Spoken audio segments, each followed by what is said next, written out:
this weekend. Yeah. Looking forward to that? Yeah, I'm looking forward to the game. Yeah, they're coming in really good form. Big team, League Two. So yeah, of course, I know all about Luton and the great fan base that they'll have. But it's going to make for a really exciting game. I mean, obviously your focus is now on Cheltenham, but you must be pleased to see the progress Luton have made, sort of carrying on what you started while you were there. Without a doubt, yeah, I think John Still's done an incredible job, and Luton was always destined to get into back into the Football League. I think it took a lot longer than many expected, but it's a tough league, the conference. But yeah, they're in the Football League, and you can only see them moving in one direction. So I'm delighted for the club. They are a Football League club, that's for sure. And as for you, still looking for that first home win. Any closer to getting it, do you think? I think we've been very close. I think we've, Rob and I looking at the games this morning, I think there's only been one game this season that we've been really disappointed with in the league, and that was Hartlepool. We didn't turn up at Hartlepool, and we got what we deserved. But the other games have been really close. I think in the 5 games, 4 draws and the win. We've given a really good account of ourselves and gone close in those games. So we played very well against Newport at home. Unlucky not to get anything, and we'll need a similar performance if we're going to push Luton. It's been a frustrating time for the fans. They haven't seen a win here in Cheltenham since the Swindon match. Luton will bring, as you said, a big, strong fan base. I guess you need as many fans to come along this weekend as you can. You've even been on a rival radio station to my own this week, just trying to get a few more people along. Yeah, a battle cry. No, look, we're sort of halfway through the season now, and I'm into the job along with the staff, and we're quite happy with the progression we've made in terms of a lot of change and trying to get a winning mentality at the club. You're right. I mean, when we got the win at Oxford, I don't think the players knew how to celebrate. It was sort of surreal. It was like, did we win that or not? As we went over to the fans. So it's turning the corner and getting the wins and creating a winning mentality and getting the players to really believe is the next bit. But we've been very close. The games have been touch and go, and we are capable of winning games now. I feel that we're in a position now where we're becoming harder to break down, which is important. And again, I think we've got the second worst goal difference, goals against column. So that's a huge worry, and I think especially when we consider we feel we've got one of the best goalies in the division, it shows you the work that's needed to be done. And I think that now the players are really digging in, becoming more resilient. We just need to sort of keep that and turn it around into wins now. So how do you keep that resilience? But then, I mean, you created a lot of chances against Morecambe, didn't take them. How do you start taking those chances? Well, you don't criticise players for missing chances, because the key for me is creating them. I think if you're a team that's struggling to create, you've got problems. We're not struggling to create them, and we are, causing teams problems. We've just got to try and get the goal, 2 goals up, 2 goals in front, which we haven't done for a long time. And then, you'll see a different Cheltenham team. I think everyone knows football's about confidence, and but the players are giving everything. They've taken to all the tasks that we've put in front of them. They are getting their rewards, but not in wins. But if you look at it in a different way, it's 8 league games. We've not been beaten in 5 of them, so we're becoming more solid every game. How's Matt Richards been in training this week? He's been excellent. He's been an excellent professional. It's the reaction that I wanted. Actually called him in. Obviously, I called him in to say I was leaving him out, and then I called him back in at the start of this week to say, the way he dealt with it was so professional, and what he put in the press, is what we need. It's what's required. And I think, definitely we've lost our way and some direction and focus, and it's about getting that focus back, especially with our more senior players, which Matt is. But he's been excellent this week.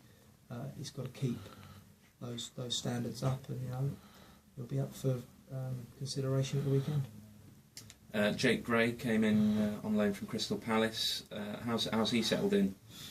Very well as well. I mean, it shows that the atmosphere we've got at the club in terms of togetherness now, where Jake's been made really welcome by the players, and he showed us in training, especially on Tuesday. We had some games, some small-sided games, and he looks really exciting. And could he possibly play this weekend? Yeah, I think so. I think you know, try to, if you're going to bring players in, you want them to go into the team. You know, I've looked very hard at the three lads from Liverpool, and obviously the same with Jake.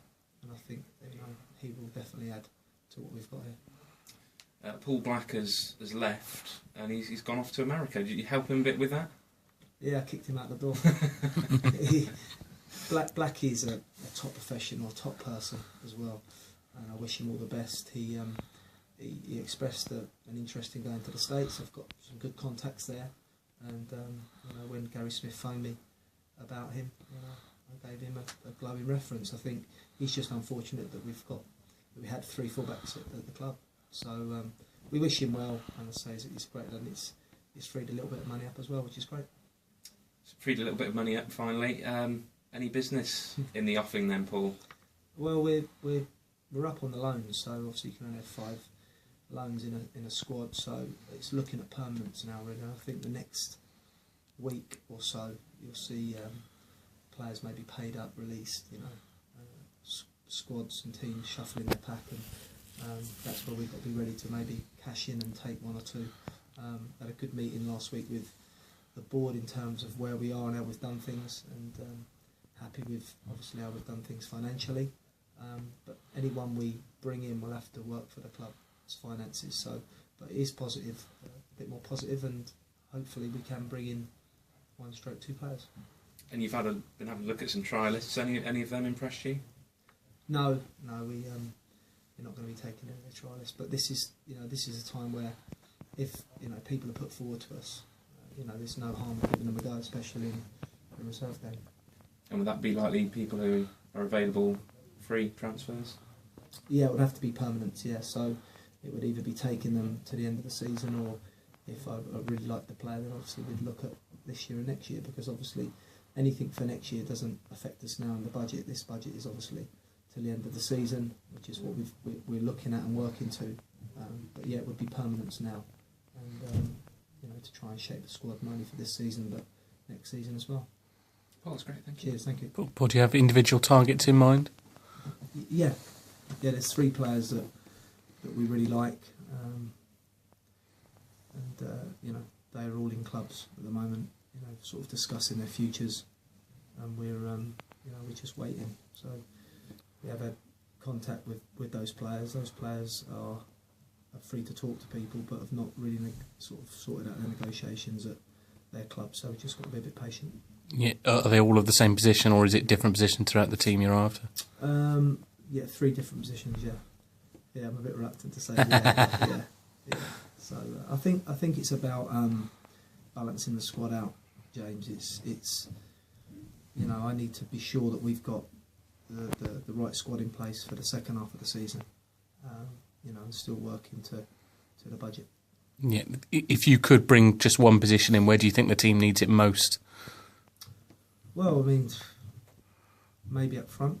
I think maybe a striker. But having said that, throughout the squad now, we're going to need to strengthen in the summer. So I think, and I think it's about looking at players that are better than what we've got in many ways, or can improve what we've got. It's no good bringing in players of similar ilk or less. There's no value. The boys here, they want to see me improve it, and they want to see me improve it with players that can come in and really help us and help them, because they're putting in such a massive effort now. I mean, every training session they're a joy to work with the players now.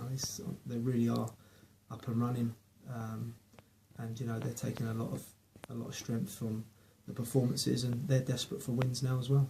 You mentioned after the Morecambe game that sort of team selection and the tactics used were a sort of a direct consequence of what Morecambe were playing. Is there a different plan for this week, or are you going to try and sort of get more to a settled Cheltenham 11?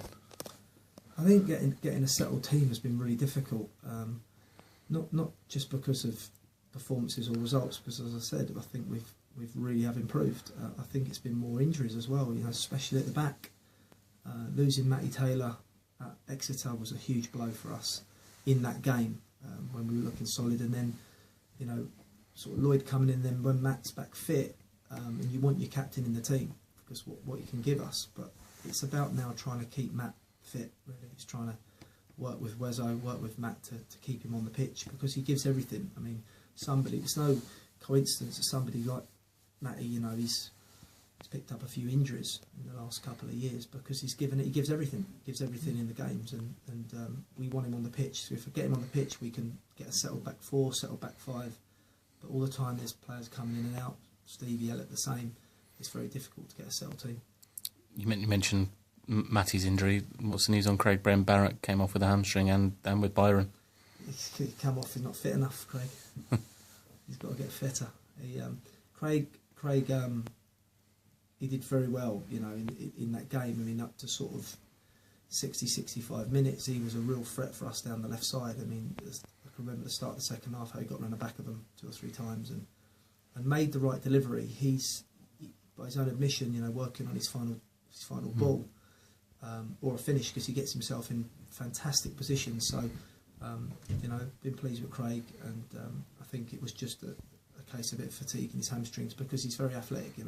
He doesn't only defend, he really does get forward as well, and that does take a real huge fitness levels if you're going to be that type of left back. So no, he'd be fine for Saturday. And Byron, was it just a bang to the hip and back involved in? He took a bad bang at Hartlepool when he come on, when he went through in the aerial battle with the keeper. So hips can be really sore. They're tough ones. So we'll just see how he is. I'll ask you about John Still, obviously somebody who's been a manager since almost dinosaurs roamed the earth. I think he first managed against Cheltenham in the early 80s in the non-league. Have you been surprised that more people don't have careers in management like him? I think we can all learn a lot of John. He's been around a long time. He sets his teams up really well. And, we're going to be in for a tough game at the weekend. There's no doubt about that. Luton are a big club.